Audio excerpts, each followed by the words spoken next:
Hello दोस्तों, एक बार फिर से मैं आप सभी का स्वागत करता हूं प्रतिज्ञा क्लासेस के ऑनलाइन यूट्यूब चैनल में। और हमारा टॉपिक चल रहा था राष्ट्रीय आंदोलन। तो उसी के अंतर्गत आज हम बात करेंगे होम रूल लीग आंदोलन की। अगर देखा जाए तो होम रूल जो लीग है, ये होम रूल आयरलैंड का शब्द है और इसका शाब्दिक अर्थ होता है होम माने गृह, रूल माने नियम, लीग माने एसोसिएशन, अर्थात होम रूल एसोसिएशन अर्थात गृह स्वशासन। क्योंकि आयरलैंड जो था वो ब्रिटेन का उपनिवेश था और आयरलैंड में ब्रिटेन से गृह स्वशासन की मांग की जा रही थी और इसीलिए होम रूल लीग की स्थापना की गई थी। अगर देखा जाए तो होम रूल लीग की स्थापना सबसे पहले आयरलैंड में की गई थी। एक आयरलैंड के आयरिश नेता थे जिनका नाम था रेमंड। तो रेमंड द्वारा सर्वप्रथम होम रूल लीग की स्थापना आयरलैंड में की गई थी। अगर देखा जाए कि भारत में होम रूल लीग की स्थापना सबसे पहले किसके द्वारा की गई थी, तो थोड़ा बात करते हैं कि 1908 में हमारे राष्ट्रवाद के प्रमुख व्यक्ति माने जाने वाले बाल गंगाधर तिलक को 6 वर्ष की सजा हुई थी और उन्हें वर्मा की मांडले जेल भेज दिया गया था। और मांडले जेल से 6 वर्ष की सजा काटकर बाल गंगाधर तिलक 16 जून 1914 को रिहा हो गए थे। तो इसी समय प्रारंभ हो गया था प्रथम विश्व युद्ध।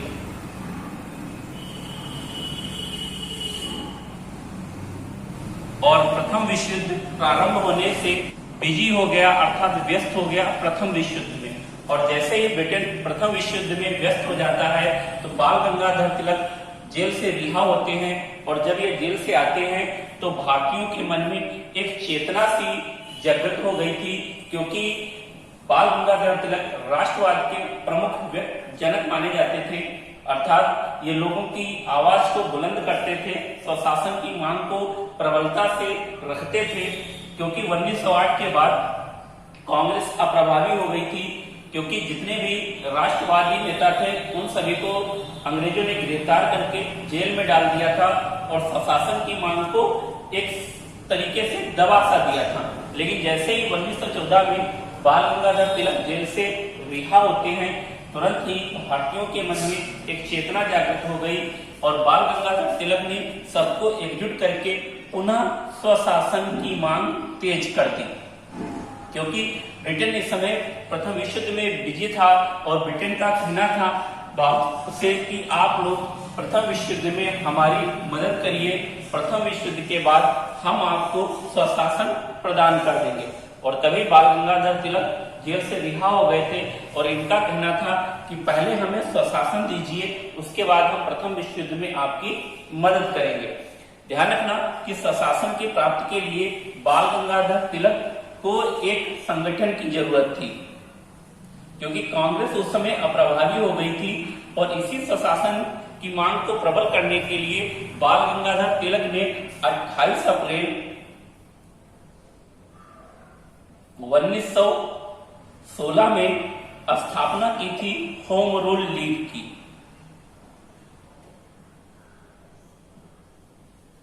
इसकी स्थापना आयरलैंड की तर्ज पर की थी, क्योंकि आयरलैंड में जो वहां के निवासी लोग थे वो भी ब्रिटेन से जो है स्वशासन की मांग कर रहे थे कि हमें स्वशासन चाहिए, अर्थात ब्रिटिश सरकार के अधीन रहते हुए संवैधानिक तरीके से स्वशासन की प्राप्ति करना, यही उद्देश्य था होम रूल लीग का।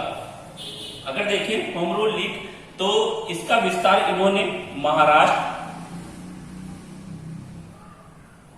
में किया था, जबकि इसमें बंबई प्रांत शामिल नहीं था।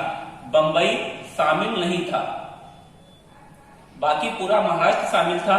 इसी में कर्नाटक शामिल था, इसी में मध्य प्रांत का कुछ हिस्सा शामिल था, अर्थात बरार तक जो जितना भी क्षेत्र था वो होम रूल में शामिल था। इसका उद्देश्य था ब्रिटिश प्रशासन के अधीन रहते हुए संवैधानिक तरीके से स्वशासन की प्राप्ति करना। बाल गंगाधर तिलक ने अपने पत्र केसरी व मराठा, इन दोनों के माध्यम से होम रूल लीग की अवधारणा को स्पष्ट किया, अर्थात लोगों के बीच में जा जाके होम रूल लीग के बारे में जागरूक किया और आह्वान किया कि ज्यादा से ज्यादा लोग होम रूल लीग आंदोलन में जुड़े और गृह प्रशासन की मांग को प्रबल करें, अर्थात जोर जोर से ब्रिटिश प्रशासन के सामने रखें। बाल गंगाधर तिलक ने पूरे देश में जा जाकर स्वराज के लिए जनमत तैयार करने का प्रयास किया और इन्होंने ही 1916 के वार्षिक अधिवेशन में अर्थात लखनऊ अधिवेशन में एक नारा दिया था कि स्वराज हमारा जन्मसिद्ध अधिकार है, स्वराज हमारा जन्म सिद्ध अधिकार है और हम इसे लेकर रहेंगे, हम इसे लेकर रहेंगे। तो ये नारा था बाल गंगाधर तिलक का। तो होम रूल लीग प्रभावी हो गया था, अर्थात ज्यादा से ज्यादा लोग जुड़ रहे थे होम रूल लीग से और स्वराज की मांग को और प्रबलता से फैला रहे थे। और इसी दौरान एनी बेसेंट ने भी भारत में होम रूल लीग की स्थापना की थी।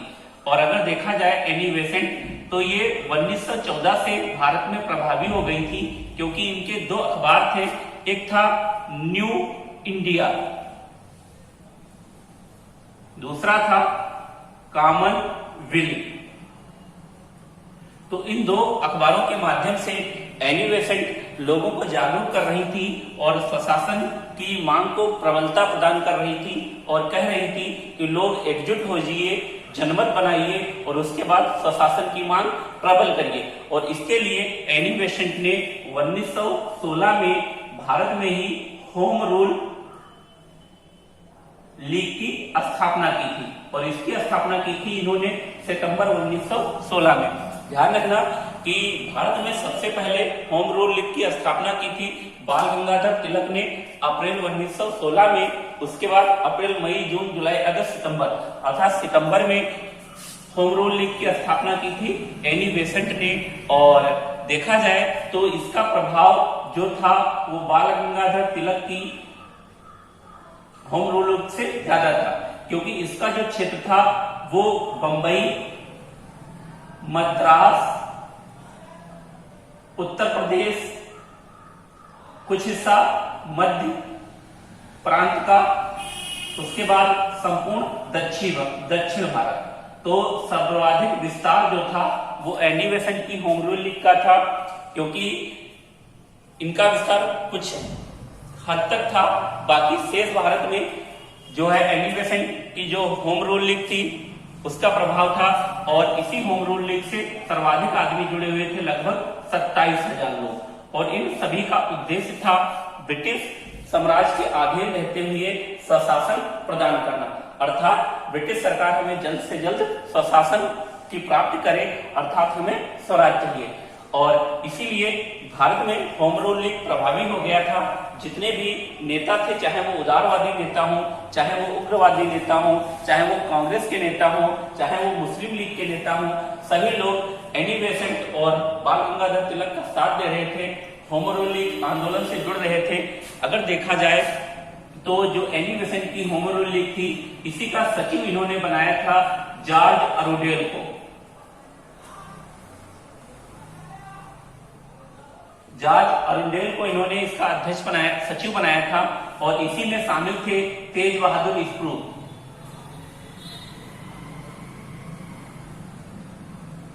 इसी में शामिल थे मोतीलाल नेहरू, इसी में शामिल थे मोहम्मद अली जिन्ना। और जितने भी बड़े नेता थे सभी लोग होम रूल लीग आंदोलन से जुड़ गए थे और स्वशासन की मांग बड़ी तेजी से कर रहे थे और सभी का उद्देश्य था भारत को स्वशासन प्रदान करना। जब तेजी से सभी लोग स्वशासन की मांग करने लगे तो ब्रिटिश प्रशासन को लगा कि जल्द से जल्द अगर इस स्वशासन की मांग को दबाया नहीं गया तो ये हमारे लिए प्रॉब्लम कर सकता है, ब्रिटिश साम्राज्य के लिए खतरा हो सकता है। और इसी को लेकर 1917 में एनी बेसेंट को गिरफ्तार करके जेल में डाल दिया जाता है। और इसी समय 1917 में जो कांग्रेस का वार्षिक अधिवेशन हुआ था, इस कांग्रेस के वार्षिक अधिवेशन का अध्यक्ष कांग्रेस ने चुना था एनी बेसेंट को। ध्यान रखना कि एकमात्र महिला जो कांग्रेस की अध्यक्ष रही थी वो एनी बेसेंट थी। ये भारतीय नहीं थी, विदेशी थी, लेकिन कब बनी थी तो 1917 के कांग्रेस अधिवेशन की अध्यक्ष चुनी गई महिला थी एनी बेसेंट। कहाँ की रहने वाली थी तो आयरलैंड की रहने वाली थी। और जैसे ही एनी बेसेंट को गिरफ्तार किया जाता है, जितने भी व्यक्ति थे, चाहे वो बाल गंगाधर तिलक हो, चाहे मोतीलाल नेहरू थे, चाहे जो है मोहम्मद अली जिन्ना थे, सभी लोग अंग्रेजों का विरोध करते हैं। और तेजी से जब विरोध होने लगता है और तेजी से लोग होम रूल लीग में जुड़ने लगते हैं, तो अंग्रेजों को लगता है कि जल्द से जल्द इस बात को दबाया जाए और उसके कुछ समय पश्चात ही एनी बेसेंट को रिहा कर दिया जाता है। तो ये था होम रूल लीग आंदोलन जो बाल गंगाधर तिलक और एनी बेसेंट द्वारा हम भारतीयों के लिए भारत में चलाया गया था और इसका उद्देश्य था स्वशासन की प्राप्ति। आगे अगर देखा जाए तो इसी में थियोसॉफिकल सोसाइटी आती है। और थियोसॉफिकल सोसाइटी एक कह सकते हो कि धार्मिक संगठन था, क्योंकि उसकी स्थापना 1875 में यूएसए में की गई थी मैडम वालवाटकी और मिस्टर अलकाट द्वारा। और उसका भी प्रभाव हमारे भारत में रहा था। उसकी आगे बात करेंगे जब हम पढ़ाएंगे बाल गंगाधर तिलक और जो बीच में क्रांतिकारी आंदोलन हुए हैं उनके बारे में। तो ये आपका जो है सेकंड पार्ट लगभग खत्म हो गया, क्योंकि राष्ट्रवादी आंदोलनों को मैंने 3 चरणों में बांटकर पढ़ाया था आपको। 1885 से लेकर 1905 तक का जो काल था उदारवादी युग था। 1905 से लेकर 1919 तक जो काल था वो उग्रवादी युग था। और 1919 से लेकर 1947 तक जो था वो गांधीवादी युग था। तो ये आपका दूसरा पार्ट क्लियर हो गया। 1905 से लेकर 1919 तक का क्षेत्र है उग्रवादी।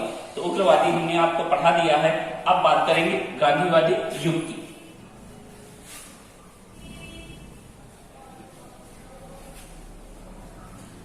तो बात करते हैं गांधीवादी युग की।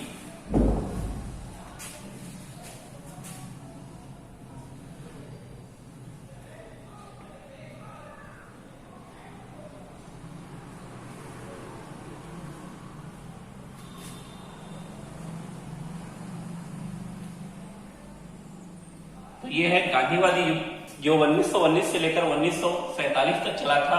इसे गांधीवादी युग इसलिए कहा जाता है क्योंकि 1919 के बाद भारत में या कह सकते हो कांग्रेस में सिर्फ गांधी का ही अहम योगदान था। जो कुछ भी रहे वो गांधी ही रहे। पूरा राष्ट्रीय आंदोलन जो कुछ भी था वो गांधी पर केंद्रित रहा। इसीलिए हम इसे गांधीवादी युग के नाम से पढ़ते हैं। अगर देखा जाए तो गांधी को कहा जाता था मोहनदास करमचंद गांधी।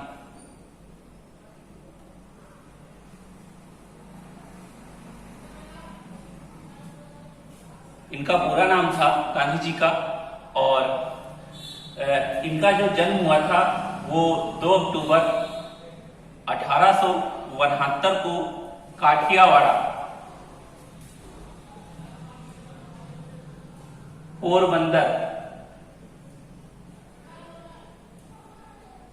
गुजरात में हुआ था। क्योंकि पोरबंदर एक गांव था और काठियावाड़ा रियासत हुआ करती थी, तो इसी में हुआ था। और इनके दिन को आज हम लोग अहिंसा दिवस के रूप में मनाते हैं। तो ध्यान रखना गांधी जी के जन्मदिन को किस रूप में मनाया जाता है, तो अहिंसा दिवस के रूप में मनाया जाता है। और इनका जन्म जो है वो शुक्रवार को हुआ था। और शुक्रवार से ध्यान रखना कि शुक्रवार दिन काफी इंपॉर्टेंट है, क्योंकि गांधी जी का जो जन्म है वो शुक्रवार को हुआ था। इनकी मृत्यु भी शुक्रवार को हुई थी। और हमारे भारत को जो आजादी है वो भी शुक्रवार को ही मिली थी। 15 अगस्त 1947 को हमारा देश आजाद हुआ था, तो उस दिन शुक्रवार था। तो शुक्रवार काफी महत्वपूर्ण दिन माना जाता है। अगर आगे बात करें तो मोहनदास करमचंद के गांधी के जो पिता थे उनका नाम था करमचंद गांधी।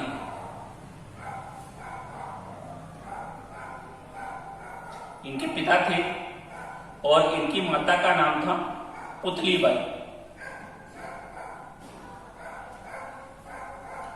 जो पुतली बाई थी वो करमचंद की चौथी पत्नी थी, अर्थात महात्मा गांधी करमचंद की चौथी पत्नी की संतान हुआ करते थे।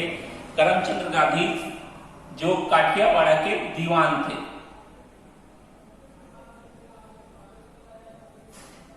क्योंकि ये अंग्रेजों के यहाँ दीवान पद पर थे, तो गांधी जी कोई गरीब परिवार से बिलोंग नहीं करते थे। गांधी जी एक धनाढ़ी परिवार से बिलोंग करते थे, क्योंकि इनके पिता काठियावाड़ के दीवान थे। इनका विवाह 1883 में मात्र 13 वर्ष की अवस्था में कस्तूरबा माखन जी से कर दिया गया था। तो इनकी पत्नी का नाम कस्तूरबा माखन जी था और गांधी जी इन्हें प्यार से बा कहकर पुकारते थे, क्योंकि इतिहास में कस्तूरबा माखन जी बा के नाम से जानी गई।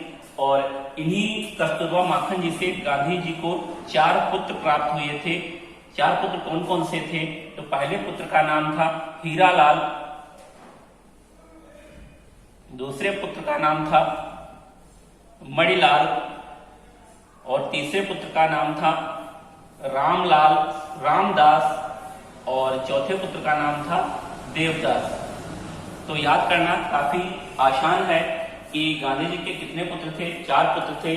बड़ा पुत्र था हीरा, क्योंकि हीरा सबसे महत्वपूर्ण होता है, अनमोल होता है और सभी धातु में सबसे बड़ा होता है। उसके बाद मणि, उसके बाद राम और सबसे जो नीचे थे वो देवदास। अगर आगे बात करें तो गांधी जी 1888 में अपनी प्रारंभिक शिक्षा भारत में पूरी करने के बाद लॉ की पढ़ाई के लिए कहां चले गए थे? तो लंदन चले गए थे। लॉ की पढ़ाई के लिए लंदन चले गए थे 1888 में और वहां लॉ की पढ़ाई करते हैं। और उसके बाद लॉ की पढ़ाई करने के बाद ये 1892 में वापस भारत आ जाते हैं। और जब भारत आते हैं तो इनकी लॉ की पढ़ाई पूरी हो जाती है। अब इन्हें चाहिए था काम, और काम के लिए ये अपनी शुरुआत करते हैं बंबई से। तो बंबई में ये वकालत करने गए हुए थे और बंबई से वकालत प्रारंभ करते हैं। तो गांधी जी की वकालत बंबई में अच्छी तरीके से नहीं चलती है। काम धाम जब अच्छा नहीं चलता है तो गांधी जी को तलाश थी कोई ऐसा क्लाइंट मिल जाए, कोई ऐसा हमें व्यक्ति मिल जाए जिससे हमारा काम धाम स्टार्ट हो। और तभी दक्षिणी अफ्रीका में घटना घटित होती है, क्योंकि दक्षिणी अफ्रीका जो था वो ब्रिटेन का उपनिवेश था और यही एक भारतीय मूल का व्यक्ति रहता था जिसका नाम था सेठ अब्दुल्ला। ये गुजरात का रहने वाला था और यहाँ व्यापार किया करता था कपड़ों का।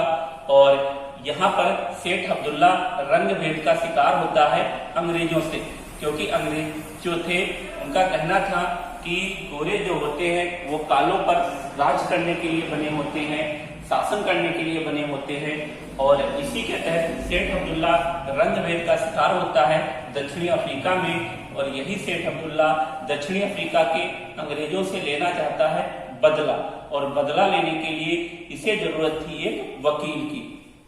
तो सेठ अब्दुल्ला एक वकील की तलाश कर रहा था और इधर गांधी जी भी खाली बैठे हुए थे। इनको भी काम धंधे की तलाश थी, कोई अच्छा क्लाइंट मिल जाए तो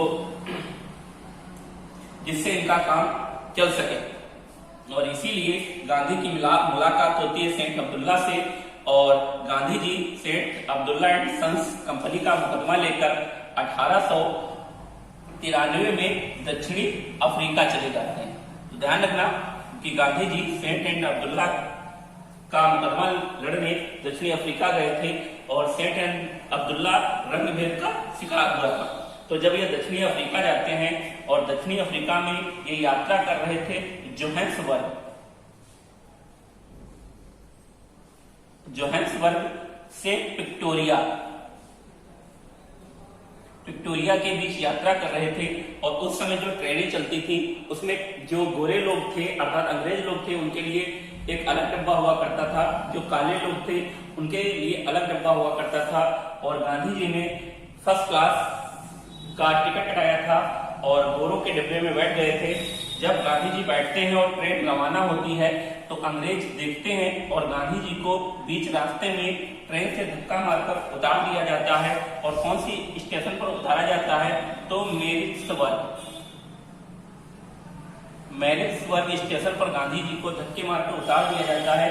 जब गांधी जी बाहर उतरते हैं तो उन्हें बहुत आघात होता है, बड़ी गलानी महसूस होती है और गांधी जी भी रंग भेद का शिकार होते हैं अफ्रीका में। और इसी बात से लेकर गांधी जी नाराज हो गए थे और वो चाहते थे कि हम भी बदला लेंगे इन अंग्रेजों से, क्योंकि उन्होंने मेरे साथ जो है उन्होंने मेरा अपमान किया है। और उसके बाद गांधी जी अपमान किया है और उसके बाद गांधी जी दक्षिणी अफ्रीका में अंग्रेजों के खिलाफ बिगुल बजाते हैं रंग भेद से लड़ने के लिए और जो है असहयोग आंदोलन चलाते हैं। तो आगे बात करेंगे।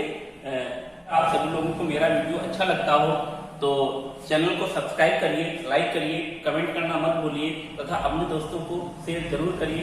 धन्यवाद।